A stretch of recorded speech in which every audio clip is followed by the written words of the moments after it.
اگر اللہ چاہتا ہے کہ آپ اپنی محبت کے ساتھ رہیں تو وہ محبت صرف آپ کا انتخاب نہیں ہوتی، وہ محبت اللہ کا دیا ہوا ایک آزمائش بھرا تحفہ ہوتی ہے۔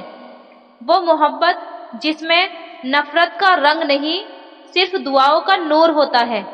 وہ محبت جس میں روٹھنے والے سے زیادہ رب سے منانے والے ہوتے ہیں۔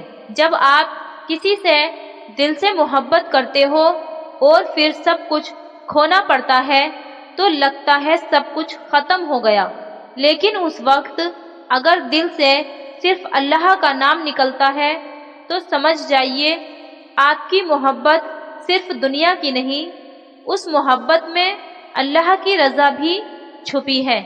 آپ اس محبت کے لیے رو رو کر اللہ سے مانگتے ہو تو اللہ خاموشی سے نشانیاں بھیجتا ہے۔ کبھی کسی آیت میں جواب ملتا ہے، کبھی کسی اذان کی آواز سے تسلی ملتی ہے، کبھی کسی اور کی دعا میں اپنا نام محسوس ہوتا ہے، اور کبھی کسی خواب میں وہ چہرہ نظر آتا ہے جو دل سے کبھی گیا ہی نہیں۔ یہ سب نشانیاں چھوٹی نہیں ہوتی، یہ وہ اشارے ہوتے ہیں جو صرف اس کو سمجھ آتے ہیں جو محبت کو عبادت سمجھ کر جیتا ہے۔ اگر اللہ چاہتا ہے کہ آپ دونوں ایک ہو جائیں تو چاہے وقت کتنا بھی لگ جائے، راستے کتنے بھی مشکل ہو جائیں، دنیا کتنا بھی روکے، اللہ ضرور کوئی راستہ نکالتا ہے۔ وہ دل جو ہر رات تہجد میں اپنی محبت کا نام لے کر گڑ گڑاتا ہے، وہ آنکھیں جو صرف اس کی یاد میں روتی ہیں، اور وہ زبان جو ہر وقت اس کی خیریت کی دعا کرتی ہیں، اللہ ان جذبات کو بیکار نہیں جانے دیتا۔ کیا آپ نے کبھی سوچا ہے وہ محبت جس نے آپ کو اللہ کے قریب کر دیا، وہ محبت کیسے غلط ہو سکتی ہے؟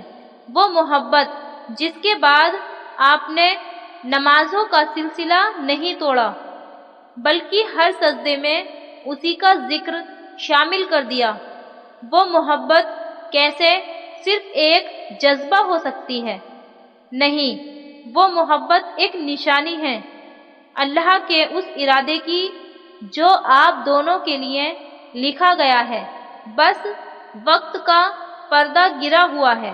تو اگر آپ کو بار بار اس کی یاد آتی ہے، آپ کو اس کا خواب دکھائی دیتا ہے، آپ کی ہر دعا میں وہ شامل ہے اور ہر آیت میں اس کا ذکر محسوس ہوتا ہے، تو یقین رکھنا یہ سب کچھ بیکار نہیں ہے۔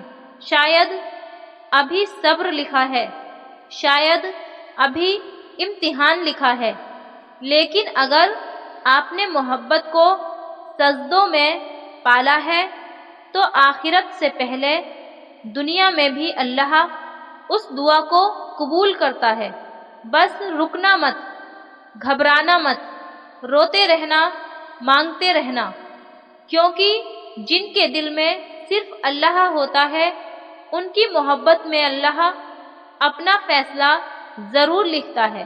اگر اللہ چاہتا ہے کہ آپ اس کے ہو جائیں تو محبت اسی کا وسیلہ بن جاتی ہے، وہی محبت جو روح سے جڑتی ہے اور روح سے ہی رہتی ہے۔